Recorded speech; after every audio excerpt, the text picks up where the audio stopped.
Hi friends, join us today while we hook up our drip irrigation system. Yeah. Okay, take.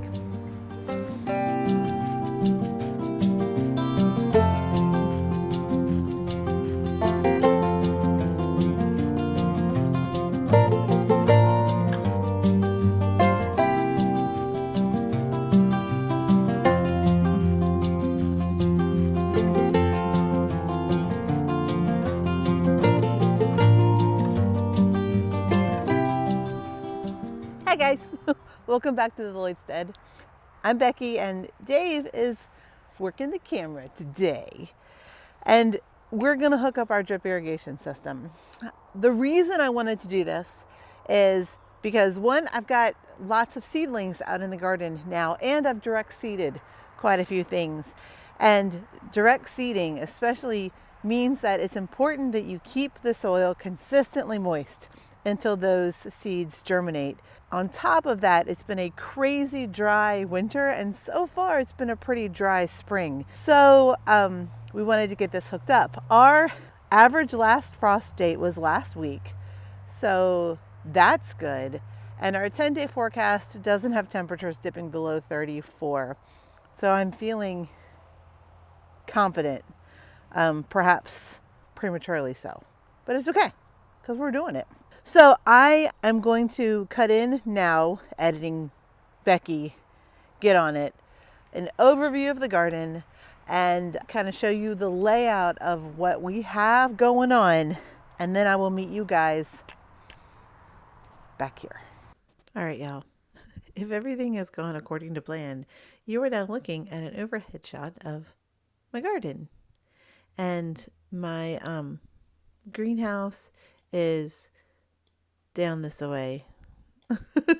So just to orient yourself. Okay, we're going to be walking through the garden here in just a little bit for you guys to see the irrigation, but I kind of wanted to give you an overview so you can picture our system. So from the hose, which is connected via PVC to the frost-free hydrant at our house, from the hose, we have a hose that comes this way.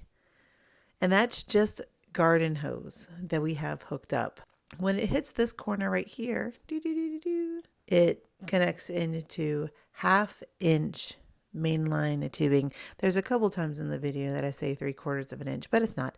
It's 1/2-inch mainline tubing from Dripworks. And that tube runs along this side of the bed. And then there's a little T fixture or a little T thing. And it comes over here. And then there's a little elbow. And then there's mainline tubing that runs up this side of the main path. Look at those lovely straight lines.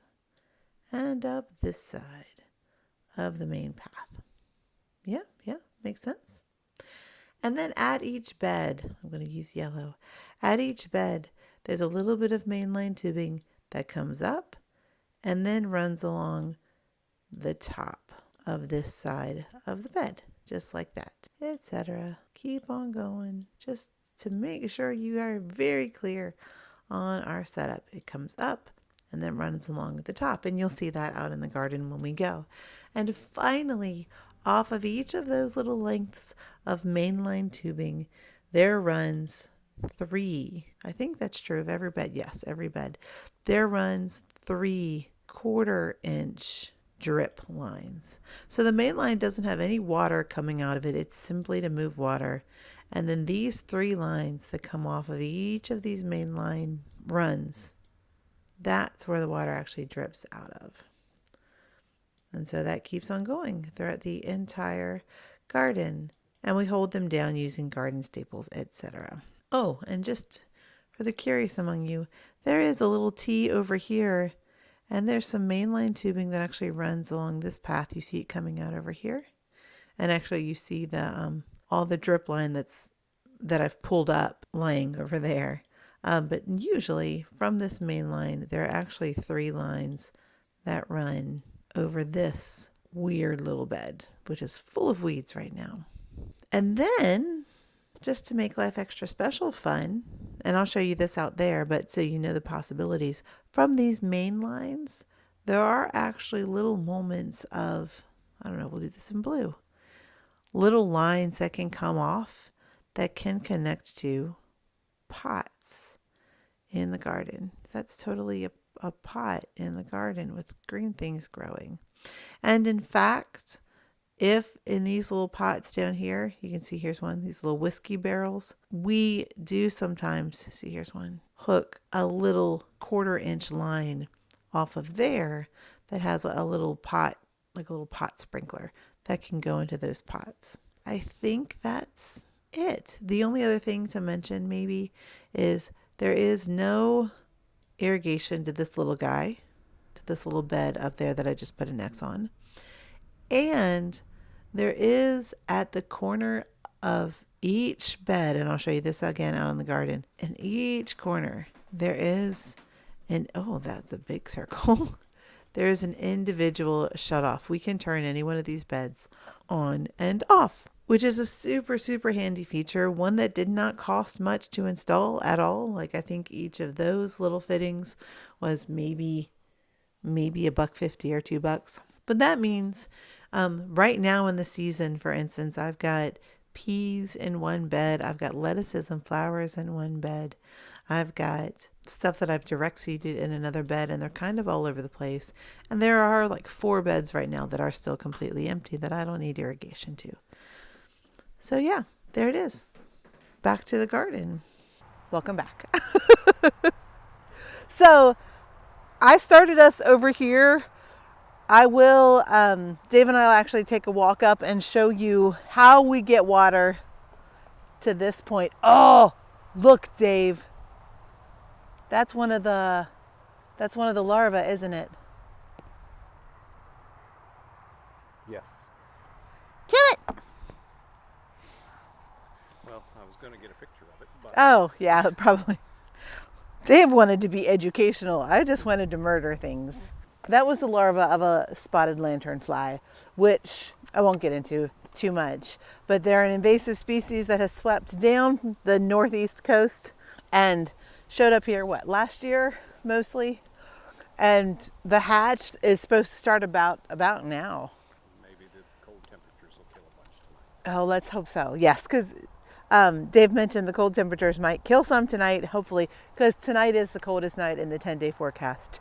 So we'll see. Hopefully, they're expected to do some pretty hard economic damage to a lot of fruit crops, and they're just gnarly. So yeah, that's that. Also, guys, look, I have a fluffy thing. It's breezy, so I'm hoping this has good sound quality. We'll see. Okay, so David's gonna join me in the garden bed. So here's the system from this point out into the garden. Like I said, I will show you guys how we got water. We'll show you guys how we got water down to this point. But first of all, let me say, one of the reasons I wanted to do this for you guys is because when I was planning this system, which I think is in the world of drip irrigation, very small, frankly, and pretty simple, and not nearly as terrifying as I thought it would be when I started. The only thing that I did before I bought all the stuff, which, just in case you're curious, I think was almost just right around $300 maybe for everything. And I have a ton left over, which we're going to use to add on actually in later videos. But so I came down here and timed how long from this hose it takes to fill a bucket and calculated my gallons per minute or gallons per hour output from here. And then that's what I used to kind of size the system. And it was not that scary. All of our stuff came from Drip Works, which their website was super easy to work with. Hashtag not sponsored. So I'm going to walk through kind of what we did and hopefully demystify some stuff and share with you guys just what a small homeowner system could look like. And it's been a lifesaver because it's been 3 years? Cool. What I have in my hand that I've been gesticulating with is a timer. Yay! This is actually the only thing I did not get from DripWorks. I think they have this, but I actually ordered this from Amazon. And how fun is this? Like, the time is still right from when we took the system apart at the beginning of winter last year. This is really the only thing that we protect over the winter. We take this guy inside and Dave blows out the system with his air compressor. Actually, not even this system. You just blow out the hose. Right. From the house down to here. Okay, so that's this. Oh, I'm going to be all over the place. I hope this is easy to follow. Okay, over here, Dave, come, look. Zoom in for the good people. This PVC comes from our frost-free hydrant, which is at the house. And so that runs all along here and then pops up here. Yay. And then we just sort of attach this here. We have a shut-off valve, which you can see right now stays open. For the entire season, it pretty much stays open. And then we have a Y. And that's it. This is all PVC fittings. And we did get a brass PVC and garden hose. Yes. We wanted a Y down here because we do use the dickens out of the hose. This is where we get the water for all the animals down here. And when I need to hand water stuff, we still use the hose. So the Y is important. Yay! This is what we're going to hook the drip irrigation to. Hence the timer. So first, timer goes on. Yeah, doggity, doggity, doggity. Yes. Let's take a break. Take a break. Take a break. Okay. It's me. Again, here's how we get the water from the house down to the chicken run area. I'm not sure how to do this so that you guys can visualize the space, but here we go. I'm going to spin you around. Right round, baby. Right round. Okay. Here is our frost-free hydrant. Yay! Again, we have a Y hookup here. Yeah, we do. This hooks into the hose that hangs out up here all the time. And this is the water that goes down that way towards the garden. And this actually stays hooked up all the time. After the first year and we realized everything was okay, then we've kept it on. We live on the edge. This, I can't even remember where this came from. I feel like this was just a random piece of tubing that we had lying around that we cinched on to this fitting. And this goes down to, hi little friend, hello. We got a PVC to hose connect adapter, super easy to find. And then this is PVC that's just buried in the ground. So he goes down, there's an elbow that goes out that way. Now, all along this run, and I'm going to walk it while I'm telling you what we did. All along this run that I'm walking right now, we did dig about a 6-inch deep trench. No, that is not below the frost line. I hear you say, no, it's not. This is not a frost hardy system, or this is not a freeze proof system. We absolutely don't hook it up until the freezing temperatures are behind us, and we unhook it all when freezing temperatures start. So yeah, so this whole line that I'm still walking, we dug just a little 6-inch channel and we glued lengths of PVC together and laid it in the channel all the way down. And I'll be honest, it was kind of a leap of faith. I'll also be honest, can't say for sure that nothing under there is leaking. We haven't had any signs of leaking. We've debated for a little while just laying garden hose in that trench, but apparently rodents can get into it and such. So the PVC has proved pretty awesome, actually. It was only a matter of, how long would you say it took us to dig the trench? I asked David, who is off camera. Like, it was like a solid afternoon, but... It was a lengthy afternoon. No more than a day. Yeah, no more than like a 4-hour thing. And it was Dave and I, and actually our daughter got in on the action for a little bit. So, not easy, but not as awful as I thought it would be. Okay, spinning you right back around. Right round, baby. So the PVC comes along here ish. And then elbow up the side, which you guys saw as I was down there. So that's how we get the water from the house down here. I will say this. I use that phrase a lot. I need another phrase. Let me tell y'all. That project was worth the doing, even if we weren't going to install drip irrigation down here. Because to have this hose that much closer to where we need it for animals and for garden is huge. It is such a huge time saver, y'all. So definitely worth doing. I was inspired by actually our neighbors who I help watch their chickens every now and then. And in the season, they just have a big heavy duty garden hose that runs all the way down to their chicken coop. And it was like, brilliant. Okay, let's look at the system close up.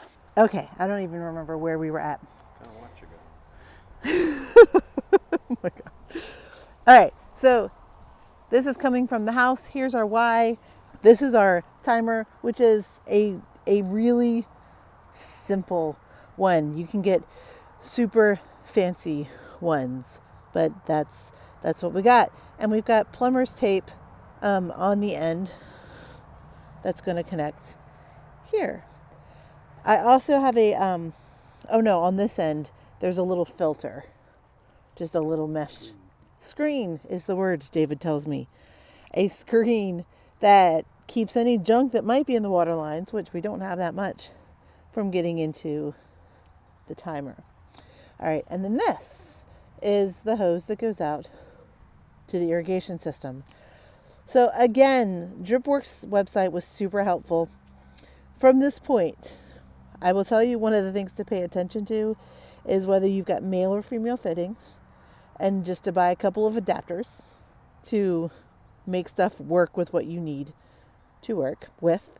This is a filter, and it's, again, a pretty simple filter. The filter goes before the pressure regulator. 30 psi was what we figured our system would be good for, knowing that psi, pound per square inch, knowing the pressure is important for the lines in your system, because most lines have a certain pressure that they cannot exceed. And this helps regulate the pressure, hence the name, pressure regulator. So that goes after the filter. This filter has a simple clean out valve that you can just turn this on and let the water gush out here, because that's fun. And then this whole thing, It's not going to work. we'll maneuver it.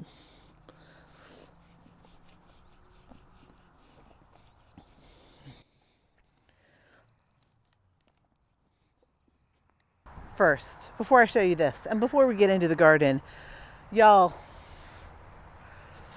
we got weeds on the Lloydstead.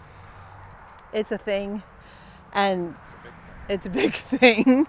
And one of our worst weeds is creeping Charlie, or I've heard it called, ground ivy.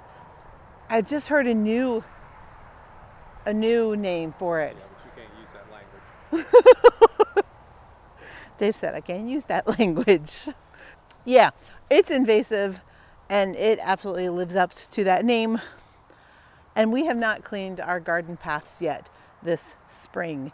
So I almost wasn't going to show you guys the drip irrigation, because you have to see how bad we let those weeds get.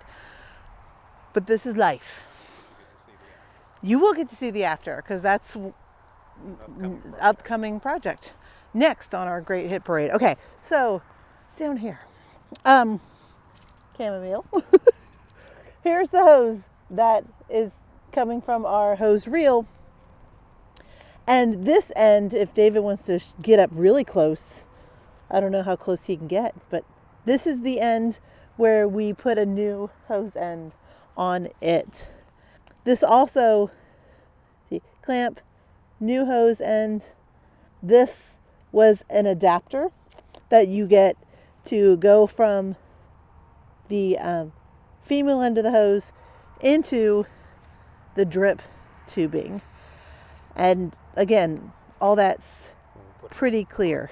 And we did put a quick connect, which the water's not on right now because the timer's not on. We put a quick connect because the astute among you will notice that this hose runs over our lawn. It's just a little part of our lawn, but it's still lawn that David has to mow around. So he can disconnect this very easily and throw the hose out of the way in order to mow. Now, let's come this way. That tubing is 3/4 of an inch tubing. That's what we chose for our system. I will put up on the screen what variety we chose. There are a couple different materials like polyvinyl or PET, I think, maybe some other ones.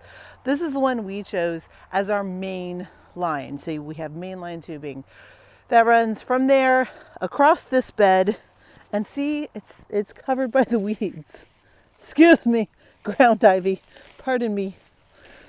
Across there, comes here, goes across the path, and then down this path. You will have seen on the schematic that I drew where this mainline tubing runs. But basically, you're looking at 2 long lengths of mainline tubing down either side of our main aisle. And then, we don't have a bed that's even nearly clean enough to... Here. I'm going to clean off this bed. Not that one, because that one doesn't have the 2 of the lines. I'm going to clean off this bed real quick. This one? Yes, stop. I want to see it.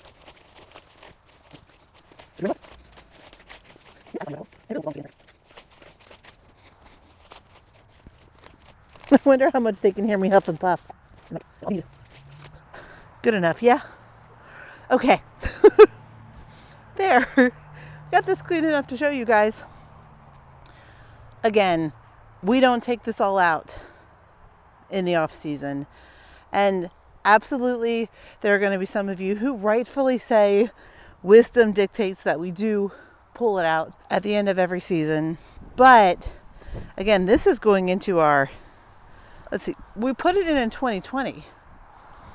So we had it in the summer of 2020, 21, 22. This is going to be our 4th season.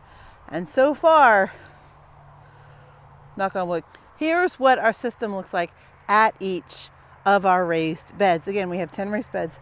You have seen all that. Our mainline tubing runs along all of them at each bed. And you can also see we just use staples here and there. Or what? Garden staples. Here and there to hold the system kind of in place. At this point, the Creeping Charlie and the Wild Strawberries do a pretty good job too. At each bed, there's a T fixture, which connects to another just short bit of mainline tubing, which connects to an elbow, another short bit of mainline tubing, and then we put a shutoff at every bed, which I wasn't sure if that would be an expense that I needed. They're not expensive.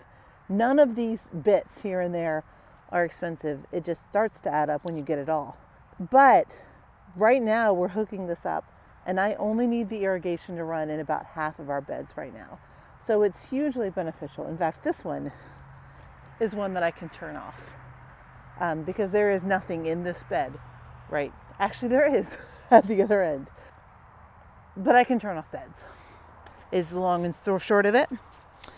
Then on this side of our cattle panel trellis, you'll see the mainline tubing, and then at the end we crimp each one. So the water runs through the mainline tubing, comes up to every bed when this is on, and then runs through here. And then the actual drip part, and again, I'll have to put it on the screen because I can't remember what they call these. They're 1/4 inch lines that run along the 16 feet of our bed. I chose a 9-inch spacing for our drip line, or for our drip holes. Drip holes? I feel like there's probably a better name for that term. I chose a 9-inch spacing based on how much, Dave's pointing out that the kernel is out again. That's going to be like every video. I'm going to be distracted for a second. If at any point during a video I look off in the distance and I'm like, what? It's the kernel. I think the last video I had a whole little thing of me getting her back in. She eats my astilbe, actually. So here's the thing. She hasn't been tearing up my astilbe that much unless she accidentally scratches it. Some of them are just like nicely cleaned around. I don't know what to do. She gets in and out, but you guys have all heard that before. Chicken, distracted. Okay. 1/4-inch drip line that runs the 16 feet of our bed. I chose a 9-inch spacing for the drip holes. You got options based on how much water you want to run and based on how long you want to run it. And then each of these just gets plugged into the tubing. Oh, let me go get the tool and I'll show you how fun. Okay, hopefully that wasn't too disjointed and all over the place and you guys could follow what we did.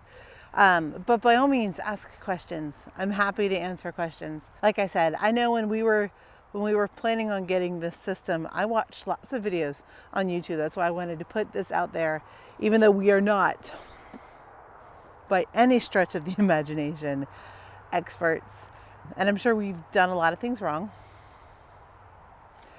But it's always nice to see what other people have done.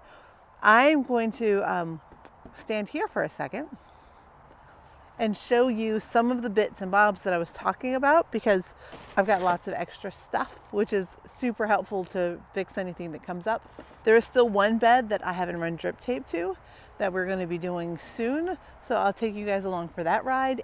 And we're going to extend the system out that way into the shade gardens because I've lost a lot of plants in those gardens because it's a very dry shade. So not a ton of drip irrigation, but since we have it down here, that will not be a big deal. And I'll take you guys along for that ride. Okay, let me show you some of these things. First of all, definitely get yourself a tool. This is the one I chose, but there's lots of options. I can link one below from Amazon, but we actually ordered this from DripWorks. This does lots of things. One, it cuts the tubing very easily. Two, it can hold tubing and kind of pop off fittings very easily. This is what you use to punch holes in your main line in order to connect your drip line. And then this little sucker, which seems so weird but was super helpful for holding these little plugs in order to attach them into the tubing, because you guys, your fingers will hurt after a while of dealing with this stuff. So this is a must-have. Here's a little piece of the mainline tubing that I honestly just used for practicing and whatnot. See, you can see this little hole. It's a super handy tool to have. So once you have your main line and you punch a hole, then you can see how your drip line just gets inserted in there. Y'all, your girl's doing all this with one hand. Here is an extra valve that we have. I highly recommend when you order these, you can get like packs of 10 or 25 and absolutely get a couple more than you need. Here are all the extra elbows and T-fittings that we used. I chose to go with, oh my gosh, I can't remember what they called. Again, I can link it down below. These actually lock. Once you attach your hosing into these fittings, this screws down and tightens around them, making for a very secure fit and making it so that I didn't have to work quite so hard to put the tubing over the end of the fitting. So these, I think they were called T-Lock. Again, I'll write it on the screen. Were a little bit more expensive, but I don't regret getting them at all. So there's that. Oh, I didn't point them out over in the garden, but you might have noticed that the main line tubing was held on top of the raised beds by these little, oh my gosh, so many stink bugs, by these little mounting clamps. Super, super handy for holding the mainline tubing on top of our raised beds to get our system secure. I feel like a kid at show and tell. What else do I got? These have been in the greenhouse all season, so they're all cobwebby and stuff. These are what they call the little goof plugs for plugging both the end of the 1/4 inch line, drip lines, and any holes that you accidentally make or make on purpose, but just decide you need to move the system around a little bit. This will fix the holes in the main line tubing. A little imperfectly, I'll be honest. I've got a couple that I've had to repair that still drip a little bit, but not anything worth fussing over. So there's that.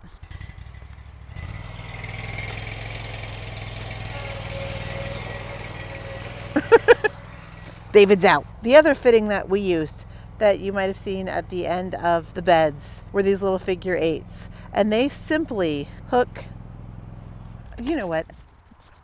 You can see it here. They hold the end of the main line crimped. So, I mean, there is no water coming out of there. And then the other little thing I want to show you are these. These are little pot drippers. And I had these. Let me bring you over here. I should have weeded so you can see all this. These lines can plug directly into the mainline tubing, and then this pot dripper goes into your pot. Yay! Super handy, right? Right. I think that just about concludes all this. I feel like this was all over the place. It was all over the place, and that's okay. So again, holler at us if you have any questions. I will put links in the description below. I hopefully flashed up all the information you might need up on the screen as you went. Oh, the other thing that you guys might wonder that I will throw out there, we are on well. We are on well water, which is beautiful because we don't have to worry about there being excess chlorine or anything in our water. Yeah, bottom line, I haven't regretted for a second getting this system. And I absolutely saw a difference in my veggies and flowers in my garden since we've installed this system. And it's been nice. It's been super nice. Well, again, as always with our videos, y'all, I hope we gave you some ideas and some inspiration for your home and garden projects. And yeah, come back, come hang out with us. I think we're fun.